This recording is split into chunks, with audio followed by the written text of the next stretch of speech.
En el nombre del Padre, y del Hijo, y del Espíritu Santo. Amén. Hermanos y hermanas, paz y bien. El pasaje evangélico que hoy domingo 29 del tiempo litúrgico ordinario nos presenta la Iglesia para nuestra reflexión tiene un objetivo claro y conciso, por lo que no hemos de entrar en confusión para comprender lo que el Señor Jesús quiere provocar en cada uno de nosotros, una vez que su palabra viene a nuestro corazón. El Señor Jesús quiere inculcarnos que es preciso orar siempre sin desalentarnos, es decir, sin desanimarnos, sin desfallecer. El problema viene cuando por una parte nos preguntamos qué significa orar siempre, y por otra parte, de frente a nosotros se nos coloca la parábola y más allá de la parábola, las últimas preguntas y frases del Señor Jesús, las cuales nos indican la actitud de Dios de frente a nuestra oración, pero también nuestra actitud de frente al actuar de Dios. Es decir, el Señor Jesús, casi al final de la parábola, nos indica que nos fijemos atentamente en el lenguaje utilizado por el juez inicuo para que nos demos cuenta de que Dios siempre realiza todo lo contrario a ese juez. El juez inicuo, entonces, solo hace justicia para evitar ser molestado, para no ser importunado, para no hallarse ante una situación difícil e incontrolable con aquella mujer que a toda costa quería librarse de su adversario y que inclusive podía usar la fuerza física para coaccionarlo a tomar una decisión. Recordemos que en el pasaje evangélico, Lucas 18:5, el juez dice: le haré justicia, no vaya a acabar pegándome en la cara. Y otra traducción esclarece: le haré justicia, no sea que al fin venga y me arañe la cara. Con estas expresiones, pues, del juez inicuo, nos damos cuenta que la mujer podía llegar hasta las últimas consecuencias con tal de lograr, pues, su cometido.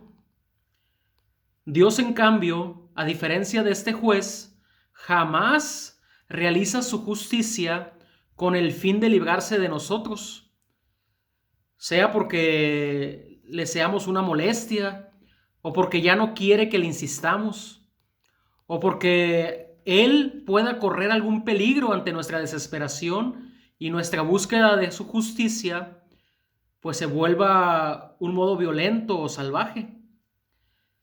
Más bien, nuestro buen Dios nos insiste en que insistamos en nuestra oración, porque de esa manera modelamos nuestras vidas para vivir en un abandono total a su plan de salvación. Pero nos podemos preguntar, ¿cómo es esto? La respuesta puede ser sencilla o no, dependiendo cómo acojamos la presencia de Dios en nuestras vidas.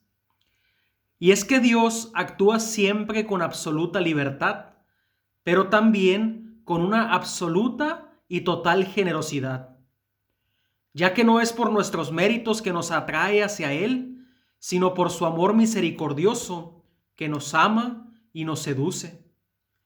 Ni tampoco nos atrae hacia Él por lo que tenemos o por aquello que llegamos a realizar con nuestras obras, sino por su gracia y su bondad, las cuales se nos revelan para que podamos contemplar la absoluta confianza, la total confianza que nos tiene cuando decide libremente depositar sus dones en nosotros y confiarnos cada uno de ellos. Tan así, mis queridos hermanos y hermanas, y es algo a la vez tan sublime e inexplicable, que el mayor don del Padre es el Hijo, y nos los da gratuitamente. Y también es el mismo Señor Jesús que se ofrece a nosotros sin pedir nada a cambio, como un don que se regala, que se dona en gratuidad. Además, por el Padre y el Hijo es que recibimos el Espíritu Santo, el máximo don de amor y el más dulce huésped de nuestra alma. Es ahí entonces el llamado que tenemos cada uno de nosotros al ver, al contemplar, al darnos cuenta del actuar de Dios. Es entonces que el orar con insistencia, sin desfallecer, sin desanimarse, no es tanto cuanto que repitamos al infinito nuestras peticiones, sino más bien significa que estamos invitados a entrar en una dinámica de la confianza que Dios nos tiene, para que nosotros también le tengamos confianza a Él y así estar delante de Él con una confianza insistente e ilimitada indicaría una actitud de espera, de necesidad, de dependencia total de nuestra parte. Una actitud sin duda muy propia de quien se experimenta pobre, desvalido, necesitado, tal como la viuda de la parábola del día de hoy.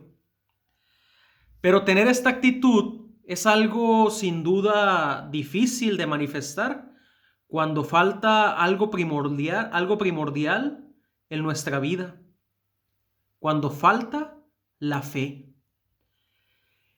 Y la fe no solo como creencia de unos dogmas que se nos vienen revelados a través de la iglesia y de los cuales hemos de creer o de cumplir, sino una fe que significa un abandono total en el amor providente de Dios, el cual, siendo el Señor de la historia y ciertamente de nuestra historia, sobre todo cuando lo dejamos, nos conduce y nos guía por el mejor camino para nuestro bien, el camino de la santidad.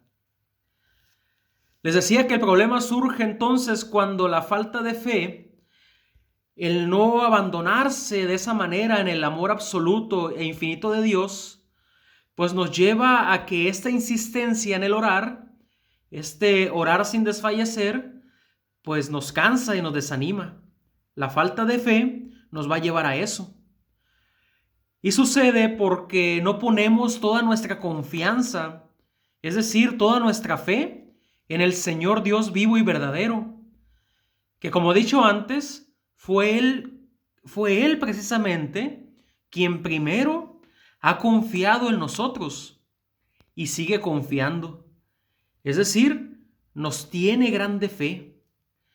Y sucede también porque caemos ante la tentación de no saber esperar a sus designios salvíficos, ya que nos rebelamos ante Él, principalmente porque vemos un mundo en el cual pareciera que el mal vence, y porque experimentamos que ese mismo mal agobia nuestra vida, y con desesperación, y ciertamente con falta de fe, es que muchas veces hasta llegamos a acusar a nuestro Dios de todo el mal que vemos y experimentamos, llegando a sentenciarlo culpable de todo cuanto nos sucede, o de lo que queremos que nos suceda y no nos sucede. Por ejemplo, como cuando le pedimos algo, un favor, un milagro, algo que deseamos y no nos llega, no se nos concede. Es ahí donde entra la desesperación, la falta de fe y el querer ya no orar más. Es por eso que para nosotros los cristianos la tarea es responder la pregunta final del Señor Jesús en el pasaje evangélico de hoy. ¿Hallará fe sobre la tierra cuando venga de nuevo? Y responderemos esta pregunta sin duda si fijamos nuestra mirada en el modo como Él ha querido aplicar su justicia en nosotros. Ha querido aplicar su justicia por medio de su propia Pascua. Es ahí en su muerte y resurrección que se nos revela el don reluciente de la fe y de la esperanza.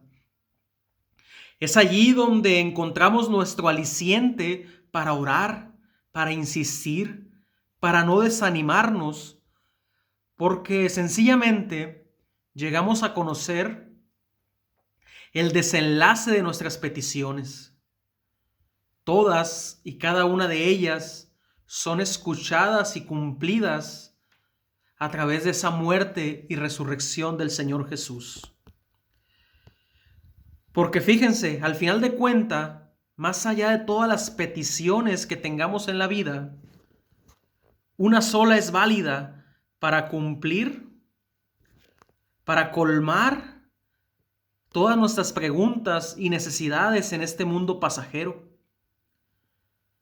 ¿Dios nos hará justicia como la viuda pedía contra nuestro adversario? Y podemos preguntarnos, podemos reflexionar, ¿cuál adversario tenemos? ¿Cuál es verdaderamente nuestro adversario? Una clave de lectura es lo que dice San Pablo en su carta a los Corintios, cuando dice, el último enemigo, es decir, el último adversario en ser destruido, será la muerte.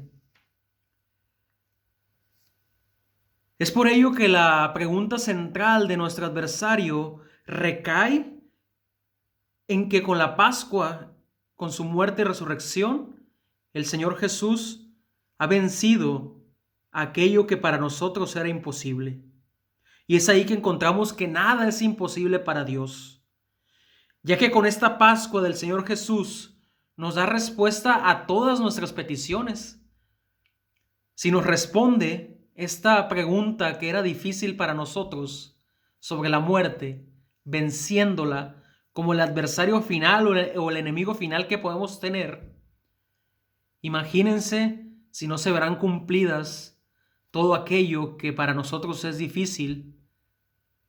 Y es ahí donde se manifiesta el poder y el amor de Dios tan grande. Entonces, para respondernos lo que al inicio nos preguntábamos, ¿qué significa orar siempre? Esto no es otra cosa que vivir nuestra vida con una actitud de perseverante espera, de necesidad, de dependencia de Dios mismo, una dependencia de Dios mismo que nos cumple y que siempre nos sobrepasa en nuestras peticiones. Porque Dios es fiel, no se engaña a sí mismo. Y también es una llamada para vivir nuestra fe con una convicción firme, para que permanezca intacta hasta que el Señor Jesús venga de nuevo y nos indique el camino hacia la Pascua eterna. Estos elementos hemos de considerar para nuestra reflexión del Evangelio de hoy. Y bueno, si les gustó, denle like, denle me gusta al video. También compartan con sus conocidos, con sus hermanos, hermanas, con sus amistades. Y también pónganle me gusta al canal. Se despide de ustedes su hermano y amigo, Fray Carlos Adrián López. Dios les bendiga, paz y bien. Y esperemos que la próxima semana también tengamos reflexión del pasaje evangélico de hoy, que es domingo 29 del tiempo litúrgico ordinario, y el próximo domingo será 30. Saludos.